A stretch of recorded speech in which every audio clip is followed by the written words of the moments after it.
ସାଙ୍ଗମାନେ ଦେଖନ୍ତୁ ଆମର ଏଠି ପାଣି ବଢିଥିଲା ଦେଖିଥିଲେ ଆପଣ ମାନେ ପାଣି ପୁରା କମିକି ଯାଇକି କୋଉଠି ଅଛି ପୁରା ତଳେ ଅଛି ପୁଣି ପାଣି ବି ବଢିଲାଣି କଣ କରିବୁ ଏମିତି କୋକୁଆ ଯେମିତି ଆମ ଗାଁରେ ସେମିତି ଦେଖନ୍ତୁ ପାଣି ବଢୁଛି ଯାହା ତ ବଢିଥିଲା ଯାହା ହଇରାଣ କରିକି ଗଲା ପୁଣି ପାଣି ଆଉଥରେ ବଢିଲାଣି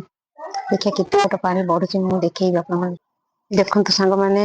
ମୁଁ ଆପଣ ମାନଙ୍କୁ ଦେଖେଇଥିଲି ପାଣି ଆମର ଥିଲା ସେଇଠି ଏବେ ବର୍ତ୍ତମାନ ପାଣି ଆସିକି ଆମ ଦୁଆର ମୁହଁ ପାଖରେ ଦେଖନ୍ତୁ ଏଇଠି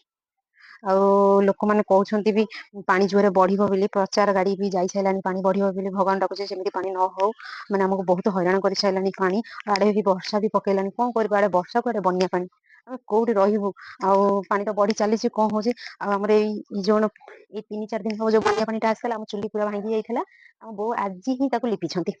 ବାଗେଇଛନ୍ତି ପୁଣି ପାଣି ଆସିଲାଣି କଣ ହବ ଏଇଟା କହିହବନି ତାପରେ ଆଡେ ବି ଆଉଟା ବି ଆମ କଷ୍ଟର କଥା ଆମର ଗ୍ୟାସ ବି ଆଜି ସରିଯାଇଛି ଆମେ ଯେହେତୁ ଗ୍ୟାସ ସରିଯାଇଛି ବୋଲି ଆମେ ଚୁଲିରେ ଆମର ରୋଷେଇ ହଉଛି ଉଠା ଚୁଲି ପୁଣି ଜାଳ ତ ଜାଣିଥିବ ବନ୍ୟାରେ ସବୁ ଜାଳ ବି ଓଦା ହେଇଯାଇଛି ଆମର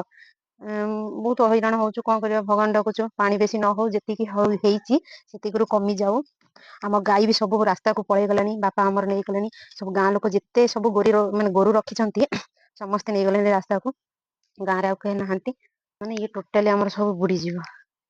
ବୁଡିଯିବ ଟ୍ୟୁବଲ ହେରିକା ସବୁ ବୁଡିଯାଏ ଆମ ଗାଁ ରେ ପାଣିର ଭୟ ଏବେ ଚାଲିଛି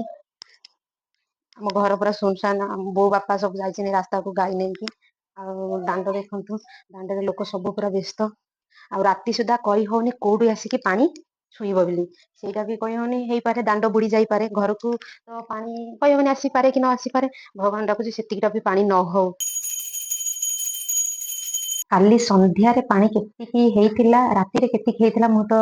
ଦେଖେଇଥିଲି ଏବେ ରାତି ପାଇଲା ସକାଳେ କେତେ ଜୋରେ ପାଣି ହେଇଗଲାଣି ଆପଣ ମାନେ ବିଶ୍ୱାସ କରିପାରିବେନି ମୁଁ ତ କେବେ ମାନେ ଆମ ଗାଁରେ କେବେ ଏମିତିକା ପାଣି ଦେଖିନି ଆଉ ଫାଷ୍ଟ ଟାଇମ ମୋ ଶାଶୁଘର ଗାଁରେ ସବୁ ପାଣି ଦେଖୁଛି ଏତେ ସମସ୍ୟା ମାନେ ନ କହିବା ଭଲ ଦେଖନ୍ତୁ ଦେଖ ଟିବଲ ବାଥରୁମ ସବୁ ବୁଡିଗଲାଣି ଆଉ ଟିକେ ଅଛି ଟିବଲ ବୁଡିଗଲେ ବି ଆମେ ପାଣି ପିଇବା ପାଇଁ ହଇରାଣ ଆମ ଘର ଦୁଆର ମୁହଁରେ ପାଣି ଦେଖନ୍ତୁ ଆଉ 2ଟା ପାହାଚ ଅଛି ବୁଡିବା ପାଇଁ ଆମେ ଏଇଠି ତ ଗୋଡ ବୁଡେଇଲେ ଏତିକି ପାଣି ତଳୁ ବୁଡେଇଲେ ଆହୁରି ବୁଡିଯିବ ଏଇଟା ଦାଣ୍ଡ ପଟକୁ ଏଇଟା ଆମର ବାରିପଟଟା ଆଉ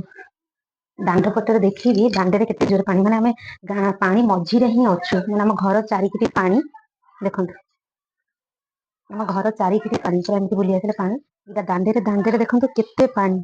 ଆହୁରି ବି ପାଣି ବଢୁଛି ମୁଁ ତ ଆମ ସେପଟେ ଚାଳି ଘରକୁ ମୋବାଇଲ ନେଇକି ଯାଇପାରିବିନି କାହିଁକିନା ମତେ ଏଇଠି ପଶିଲେ ନିହାତି ଆଣ୍ଠୁ ଉପରକୁ ପାଣି ଦଉଛି ମୋ ଲୁଗା ବି ଓଦା ହେଇଛି ମୁଁ ଯାଇପାରିନି ଦେଖିବା ପାଇଁ ନହେଲେ ଦେଖିଥାନ୍ତି ଆମ ସେପଟ ଘରେ କେତେ ପାଣି ହେଇଛି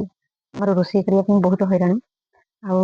ଆମେ ଆମର ଗ୍ୟାସ ବି ସରିଯାଇଛି ଆମ ରୋଷେଇ କରିବା ପାଇଁ ଆଉ ଆମେ ଯୋଉ ଘରେ ଚାଳିବାଟା ପୁରା ବସେଇଛୁ ସେ ଘରେ ପାଣି ପୁରା ଫୁଲ ଆଉ ଚୁଲି ଫୁଲି ସବୁ ପୁରା ଉଦା ହେଇଯାଇଛି ଆମ ଛାତ ଉପରେ ମାନେ ସିଢି ଘରେ ଉଠା ଚୁଲି ଆଣିକି ମାନେ ରୋଷେଇ କରୁଛୁ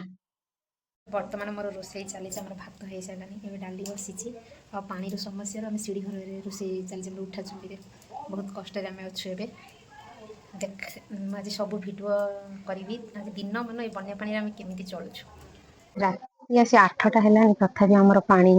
ଛାଡୁନି ଦେଖନ୍ତୁ ମାନେ